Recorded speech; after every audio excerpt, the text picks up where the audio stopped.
karena ini ada sebuah makna rasa itu tadi ya, ini yang harus kita hidupkan kembali.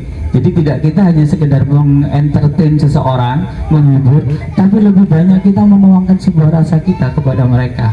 Itulah yang akan menciptakan sebuah sinergitas yang luar biasa nantinya. Tepuk tangan dulu dong. Ya, saya cuma ingin punya cita-cita itu.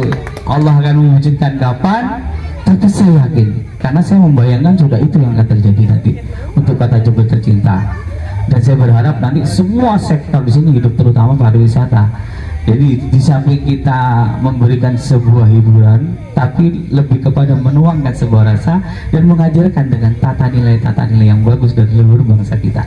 Jadi mengedukasi, jadi gitu ya maksudnya. Mungkin ada tambahan dari bos kita ini, ahli budaya ini, Pak Dedi.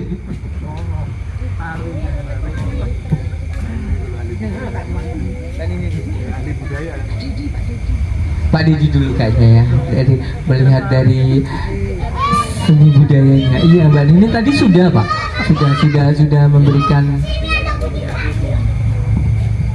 Iya, terima kasih Mas. Baik, saya akan memaknai kegiatan ini, kebetulan memperingati Hari Tari Sedunia. Jadi dari sisi kebudayaan akan kami cuplikkan bahwa sesungguhnya budaya itu adalah hasil interaksi antara seseorang atau komunitas dengan lingkungannya. Lingkungannya itu bisa alam, bisa sesama manusia, ataupun dengan makhluk-makhluk hidup lain yang ada di sekelilingnya. Ketika dia melakukan kegiatan, misalkan dari peradaban awal manusia purba, dia tentu saja untuk bertahan hidup itu sulit, sehingga di sana masih belum lahir seni. Kemudian dia menetap di gua-gua, merasa nyaman, merasa dia mampu menopang kebutuhan dasarnya, maka timbullah seni awal di sana. Yang kita ketahui adalah seni lukis, yaitu seni lukis di dinding. Kemudian salah satunya lagi juga seni tari, karena kita mengenali di daerah kita ini ada situs-situs megalit di mana mereka menari sebagai wujud pemujaan kepada Tuhan Yang Maha Esa. Kemudian peradaban berkembang, maka seni tidak lagi dipandang sebagai pemujaan, tapi juga sebagai kebutuhan nurani, rohani bagi komunitas-komunitas tersebut. Perlu yang saya sampaikan, kemudian seni khususnya tari ini berkembang menjadi 3 subkultur gitu ya.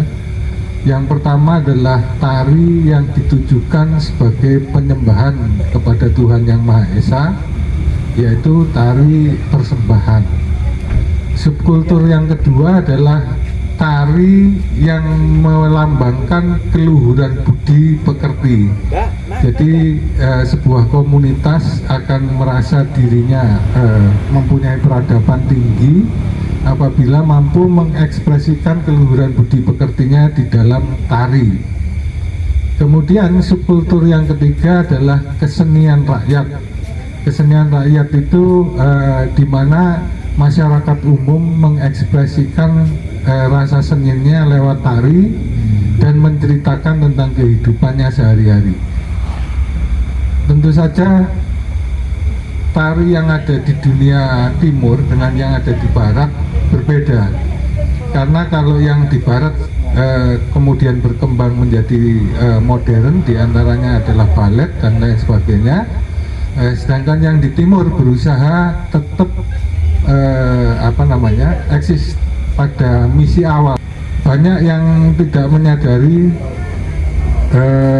fungsi-fungsi itu, kemudian hanya menganggap tari ini hanya sebagai hiburan dari panca indera kita, baik itu dari sisi visual maupun dari sisi suara ya. Jadi kemudian ada satu aliran baru kemudian yang masuk. Ini diawali dari, kalau zaman dulu itu ada namanya kebudayaan pagan. di mana dia ketika mendekati sesuatu titik situs ritual, maka dia membuka seluruh panca inderanya dan kemudian tubuhnya bergerak mengekspresikan ketika menyembah Tuhannya. Tapi kemudian ini menjadi aliran baru, bahkan aliran modern di dalam sistem tari kita yang dinamakan happening art gitu ya. Cuman ini ada punya banyak kelemahan. Kalau dari sisi peningkatan spiritual pelakunya oke. Tapi happening art ini bahkan tidak bisa diulang oleh yang bersangkutan. Ini masalahnya di situ. Padahal kita menginginkan sebagai di dalam renstra kebudayaan Indonesia, kita maunya mengajarkan tari itu agar bisa diulang oleh anak didik kita, sehingga pesan dari masa lalu itu sampai, ketika sampai maka dia bisa meneruskan atau mengekspresikan bukan hanya pelestarian tapi pengembangan ke arah kedepannya.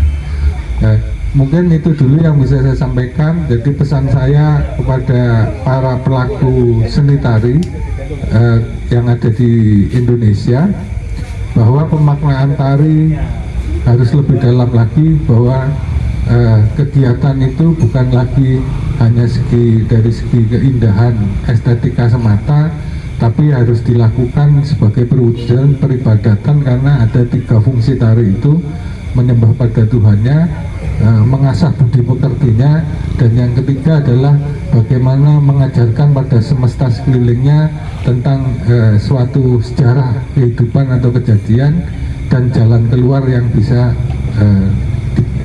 menjadi penyelesaiannya. Mungkin itu Mas Manta.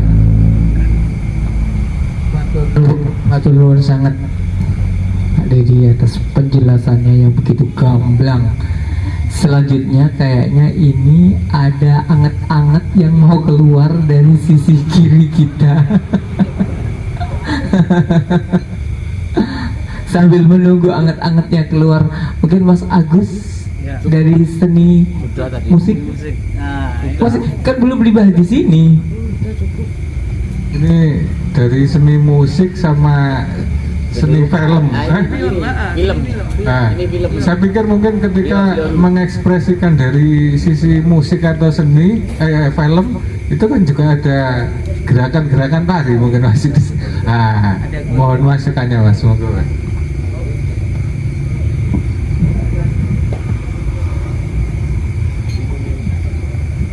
Assalamualaikum warahmatullahi wabarakatuh. Terima kasih semuanya, pencerahannya dari Gus, dari teman-teman semua. Saya bersyukur hari ini menerima secara tidak langsung persembahan ekspresi sosial yang sudah dikemas demikian rupa, yang harapannya itu sampai ke masyarakat luas, dan terutama karena saya mewakili diri saya sendiri. Alhamdulillah saya menerima mesej-mesej itu. Yang kata Pak Dedi, bisa jadi mesej itu harus bisa disampaikan dari pesan-pesan masa lampau sebagai ekspresi itu. Oh ya, perkenalkan saya Sinung. Kebetulan aslinya sebetulnya jemput dari yang dulu.